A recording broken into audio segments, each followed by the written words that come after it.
Jens, a socially awkward 16-year-old, went on a summer cabin getaway with his friends, including Lisa, the girl he had harbored feelings for since the previous summer. During a lively game of truth or dare one evening, Jens found himself dared to kiss Lisa. Initially, he hesitated, his shyness holding him back, but Lisa took matters into her own hands. She grabbed him and kissed him passionately, a moment that reignited their mutual feelings. That night, the two of them, caught up in the intensity of the moment, ended up doing nasty stuff for the first time. Meanwhile, deep within Jens's, an entire society of sperm burst with excitement. These microscopic beings had spent their entire existence preparing for what they called the Great Race, a chance to fulfill their purpose and give life. Among them was Siemens Bird, a young sperm cell who, unlike the others, felt no desire to risk himself in the perilous journey to the egg. His friend Camilla was adventurous and eager for the challenge. The sperm community boasted notable figures like Professor Saltsmack, a wise and respected leader, and Gizmo, a hotshot and a villainous sperm who had crafted an almost sealed dubbed the ejaculator 9000. When Jens gets on board, the sperm society grew electrified, sensing the release and their moment of destiny was near. However, at this critical juncture, disaster loomed. Jens and Lisa, being cautious, used protection. Undeterred by this barrier, Gizmo took drastic action. He violently ripped the protection apart, determined to ensure his own success in the race. Despite his selfish intent, the tear allowed not just Gizmo but also Seaman, Camilla, and several other sperm to escape into Lisa's body.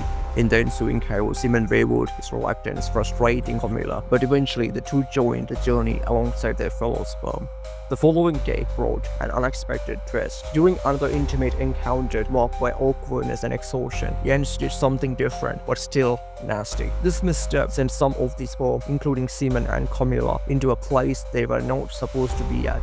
Stranded in this unfamiliar territory, they encountered an unlikely ally, an E. coli bacterium, helped them navigate the treacherous passage, leading them on a bizarre journey back to their intended path.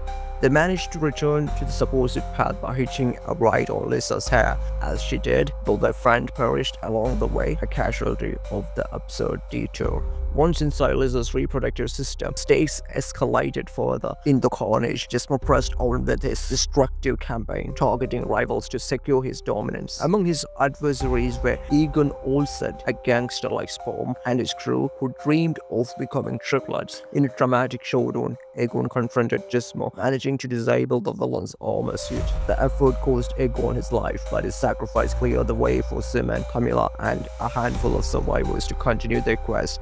At the same time, in the external world, Jens and Lisa grappled with the complexities of their budding relationship. Lisa confided in Jens that she had not been able to finish the deed on her part the previous night, a revelation that weighed on them both. Determined to address it, they attempted a passionate tryst against a tree, only for their efforts to be abruptly halted when a beehive fell from above, scattering them in a flurry of chaos. This external commotion reverberated within Lisa's body, where the egg began to careen wildly, eliminating nearly all the remaining sperm. Only Seaman and Camilla endured the turmoil.